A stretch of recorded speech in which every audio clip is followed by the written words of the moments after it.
Hey guys, welcome back to my channel. My name is Sarah and I have 4 crockpot meals for you today. Be sure to stick around to the very end because it is the best stuffed pepper recipe I have ever made. I know I've made a few lately, but this one was by far my favorite. And if you enjoy my content, I would be so grateful if you subscribe to my channel. And let's get into it. First, I'm going to be making some meatball subs. It's so easy. I actually thought I had a whole bag of meatballs in the freezer, but it was just half. So I threw half a bag of meatballs in the slow cooker with about half a jar of marinara sauce, and then I sprinkled in some Italian seasoning and put it on low for 3 hours.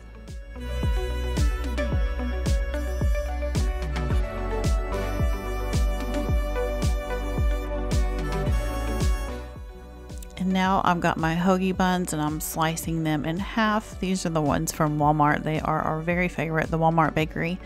But anyway, it comes in a 6-pack, but I only had room for 5 in here, so it was still plenty. But you're going to get them all arranged in your baking dish, and then you are going to put as many meatballs in there as you can. Sometimes I'll count them and try to make them all even. But at this point, I just kind of started dumping them in there.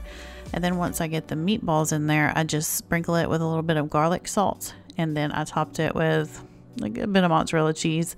My first intentions were not to use all of that. But once I got about halfway through, I was just like, whatever. More cheese, you can't have too much cheese. And I was right because it was delicious. And then I threw it in the oven for about 5 to 10 minutes on 350, just until the cheese melted. And then I broiled it to get it, just a little bit browner on the top because that's how I like it. And I sprinkled it with some dry parsley seasoning. And this was actually, I saw Courtney on the Briles bunch make it the other day with my kids, and they all were begging me to make them because I hadn't made them in a while. So I will link her video down below too, how she does hers. And I just served them with some Pringles. I got a bunch. If you saw my grocery haul from Friday, I got a bunch on the mega event sale at Kroger. So just use them as a side. Like I said, this was kid friendly too, so they enjoyed the chips.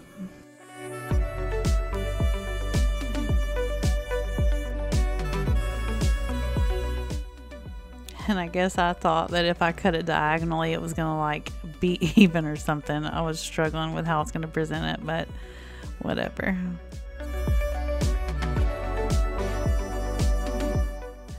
Now I'm gonna be making some coconut drumsticks in the slow cooker, and these were so good. I absolutely love the flavor in this.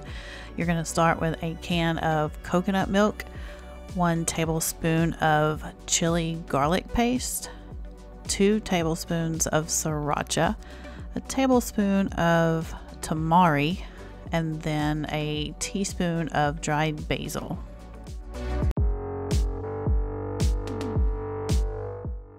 And if you don't have the tamari, soy sauce will work just fine too.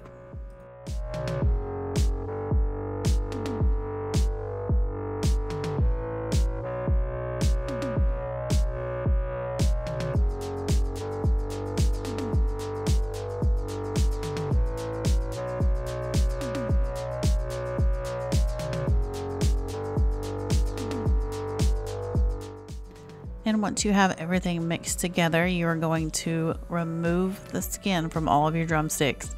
There was a hack on the recipe or whatever with paper towels of pulling the skin off. Didn't have any paper towels, so I just had to do it to the best of my ability. I mean, I was struggling. It took me a minute to get all that off, but I did my best. Anyways, once you get the skin off, you're going to just kind of roll it around in there just to make sure it is completely coated. And then once you have all the chicken in there, you are going to cover it and cook it on low for 6 hours.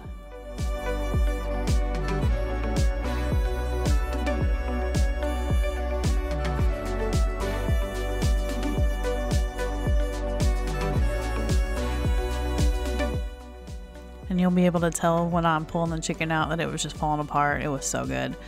And I ended up going back in and like doubling or tripling the amount of the juices that you'll see me actually put on here, because that is definitely the best part. I don't know what I was thinking. Like, you need to at least cover the entire bit of rice with your juice, because isn't that the whole point of rice with dishes like that, is just to soak up the goodness and have something to latch onto.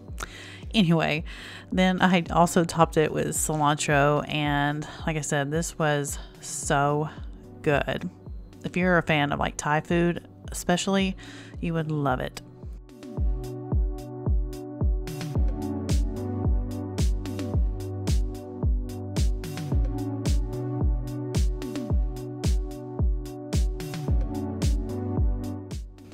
Now I'm going to make a whole chicken. You're going to start by just dicing up an onion, just big. It doesn't matter. You're just going to be tossing them in the bottom. It doesn't matter how big or small they are. And then you're going to melt 3 tablespoons of unsalted butter. And then you're going to toss in a teaspoon of dried rosemary, a teaspoon of sage, half a teaspoon of thyme, dried thyme, a teaspoon of salt, and a 1/4 teaspoon of black pepper. And then you're going to mix that up really well. And I have got all the nastiness out of my chicken. I have dried it off completely. And you're just going to take a brush and brush each side with this. You'll see I'll finish, doing this side of it. And then I'm going to put it breast down into my slow cooker on top of the onions, a bunch of garlic, whatever. Just throw some garlic in there, and a cup of chicken broth.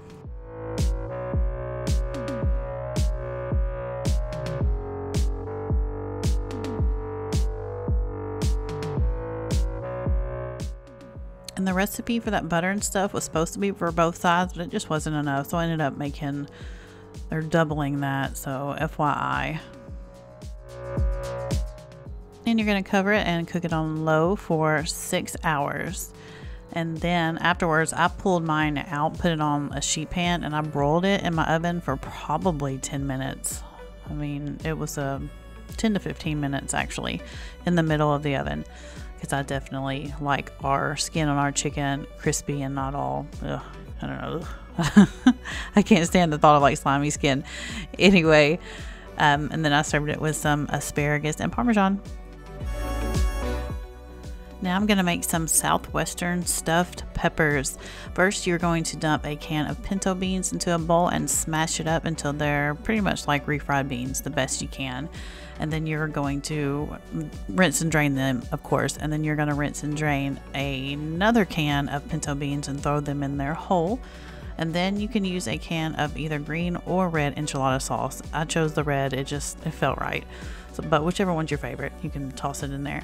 And then you're going to throw in a cup of rice. The recipe called for quinoa. We're not fans. Rice worked just fine. So either one of those you can use. But a teaspoon of ground cumin, a teaspoon of chili powder, a teaspoon of onion powder, 3/4 of a teaspoon of salt, half a teaspoon of garlic powder, and a cup of shredded Mexican cheese. And then you're going to mix everything up and then get all your bell peppers, whatever ones you want. I used red, it doesn't matter. But you're going to get the tops cut off and the stems and seeds and all that stuff out. Obviously, I see right here, I missed a couple seeds. It doesn't matter, it's fine.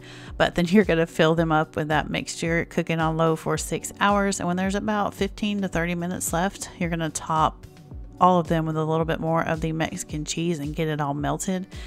And then they're all ready. Like I said, these are so good. I really like stuffed peppers. I think I've made like 3 different kinds very recently. And this was by far mine and my husband's favorite. The next day, he was asking me when I was going to make it again. Like, that good. So, I cut them up, as you'll see. I always like to, try to make them look cute and get them all ready. But I topped them with sour cream, some cilantro, like avocados would have been good with this. Tomatoes, probably, yeah. I mean, I think tomatoes would be good with this as well. And that's it. They turned out so good, like I said.